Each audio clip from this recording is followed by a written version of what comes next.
Rangpur Riders Kyle Mayers দাউদ মালানদের মতো cricketer দলে ফেরাচ্ছে। যে দলটা সিলেট আলোচনায় ছিল না, সমর্থকদের মনে শঙ্কা ছিল কেমন দল হবে, সেই সিলেটও মঈন আলী, ওমর জাই, মোহাম্মদ আমির, কুশল ম্যান্ডিসদের আলোচনায় এনে নিজেরাও আলোচনায় এসেছে। ঢাকা কি করছে? ঢাকার ফ্যান বেজ আছে, ঢাকাকে নিয়ে মানুষের প্রত্যাশা বেশি। রাজধানীর দল শাকিব খান যে দলটার ওনার, শাকিব খান কেমন ক্রিকেটার দলে ফেরাবেন? কোনো বিদেশি ক্রিকেটারের নাম কি আপনি শুনেছেন? আমি এখনও শুনি নাই। Quinton de Kock, Jason Roy নিয়ে আলোচনা হয়েছে, সোশ্যাল মিডিয়া ভরে গেছে, তারা নাকি আসছেন। পরবর্তীতে আমরা খবর পেয়েছি তাদের থেকেই, এবং তারা তাদের মতামতের, আমি জানি না তাদের সাথে আলোচনা হয়েছে কিনা, বাট তাদের মতামত যে এরকম কোনো আলোচনায় তাদের সাথে হয়নি এবং তারা আসছেন না বা এই টাইপ কোনো কথাবার্তা। জেসন রয় গতবার খেলেছিলেন, তিনি আসলেও আসতে পারতেন, আমরা ভেবেছিলাম যে হয়তো বা সত্য, কিন্তু যখন শুনেছি তখন আসলে হতাশ হয়েছি।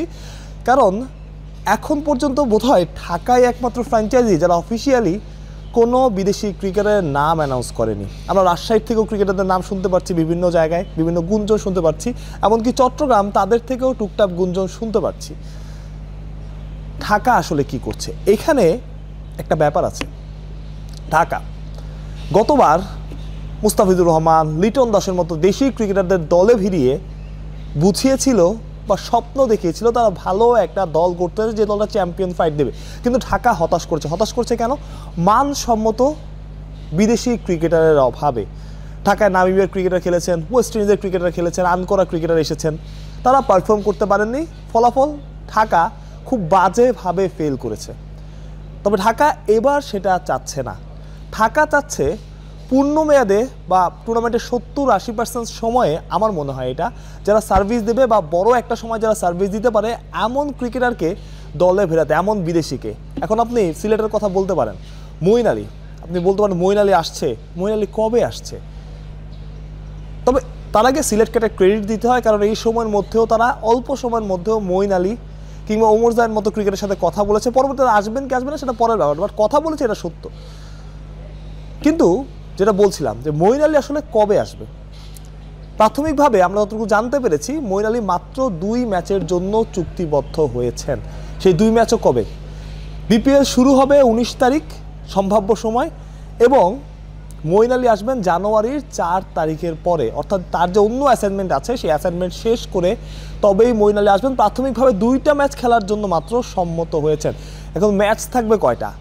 5 দলের খেলা, ডাবল লিগ হবে, 8টা করে ম্যাচ থাকবে গ্রুপ পর্বে, তারপরে এলিমিনেটর, কোয়ালিফায়ার কিংবা ফাইনাল তো আছেই।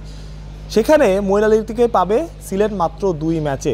ওমর জাইয়ের অবস্থাও এক, তার অন্য একটা অ্যাসাইনমেন্ট আছে, সেটা শেষ করার প্রেক্ষিতে তিনি বাংলাদেশে আসবেন বা আসতে পারেন। ভালো খবর যেটা, যে তারা মোহাম্মদ আমিরকে ফুল সিজনের জন্য পেয়েছে, যতটুকু খবর। কিন্তু এখানে আসলে একটা ভয়ও কাজ করবে সিলেটের জন্য। ভয়টা কীরকম? গত আসরে রংপুর রাইডার্স হুট করে আলোচনায় চলে আসা বা হুট করে সবাইকে চমকে যাচ্ছিল, মানে টিম ডেভিডের মতো ক্রিকেটার নিয়ে এসেছিল, আন্দ্রে রাসেলের মতো ক্রিকেটার নিয়ে এসেছিল, কিন্তু তারা খেলতে পেরেছে মাত্র 1 ম্যাচ। দেশে আসার সাথে সাথে আধা ঘন্টা 40 মিনিটের মধ্যে তারা মাঠে নেমেছে এবং ব্যর্থ হয়েছে। সেই চাপটা কিন্তু সিলেটের দিকেও থাকবে। সেই চাপের মধ্যে শাকিব খানের দল পড়তে চাইছে না। এখন প্রশ্ন আসতে পারে আসলে প্লেয়ার সিলেকশনে শাকিব খান কতটুকু ইনভলভ, সেটা নিয়ে আমারও প্রশ্ন আসতে পারে, বা আমিও হয়তো জানি না যে কতটুকু তিনি ইনভলভ বা কতটুকু ইনভলভ তিনি থাকতে পারবেন। বাট শাকিব খানের ব্যক্তিগত পছন্দ তো কিছু আছেই। যেমন সাব্বির রহমান নিজেই বলেছেন যে শাকিব খান তাকে বলেছেন যতদিন ঢাকা ক্যাপিটালস থাকবে ততদিন তুমি থাকবে। শাকিব খান যদি সাব্বির রহমানকে এখনও দলে ফিরে নেবে, আমার বিশ্বাস যে নিলাম থেকে সাব্বির রহমানকে ঢাকা প্রথমেই পিক করবে এবং সাব্বির ঢাকার হয়েই খেলবে। আপনি যদি অন্য দলগুলোর কথা চিন্তা করেন, ঢাকা ছাড়া বাকি 4 দল কিন্তু 4 দলের নামে আমরা বিদেশি ক্রিকেটারের নামও শুনতে পাচ্ছি। রংপুরের কথা বাদ দেন আপনি, কাইল মায়ার্স, খুশদিল শাহ কিংবা আকিব জাবেদ কিংবা দাউদ মালান, এই নামগুলো আপনি বাদ দেন, ফাহিম আশরাফ। অন্য যে দলগুলো আছে, সিলেট, যেটাকে বলছিলাম যে সিলেট নিয়ে অনেকে শঙ্কিত ছিল যে সিলেট কেমন দল করে, সেই সিলেটে আমরা কার কার নাম শুনতে পেয়েছি? মোহাম্মদ আমির, কুশল ম্যান্ডিস, ওমর জাই, মঈন আলী, এই নামগুলো শুনতে পেরেছি। রাজশাহীতে অনেক নাম আছে, রাজশাহীর ক্যাপ্টেন্সি হয়তো করবেন নাজমুল হোসেন শান্ত, তানজিদ তামিম আছে, এবং অনেক বিদেশির নামও, সেগুলো আমি কনফার্ম হতে পারছি না বলে আমি বলছি না, নামও কিন্তু আমরা শুনেছি।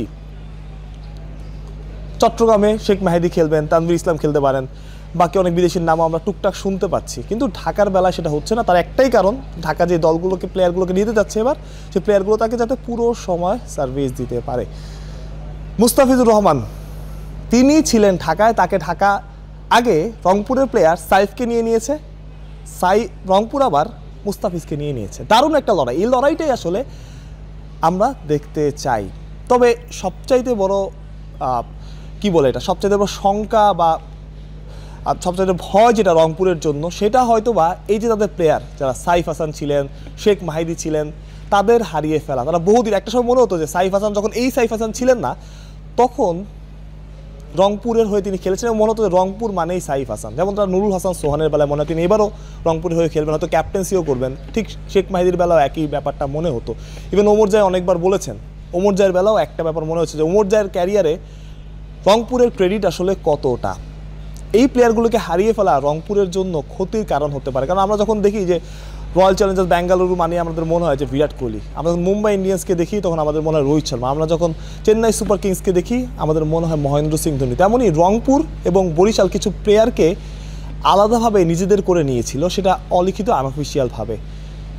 বরিশালের প্লেয়ার দেখলে মনে হচ্ছে তামিম ইকবাল বরিশালে খেলবেন, কিংবা বরিশালের মুশফিকুর রহিম, মাহমুদুল্লাহ রিয়াদ, এই প্লেয়ারগুলো দেখলেই মনে হতো তারা বরিশালকে রিপ্রেজেন্ট করবেন।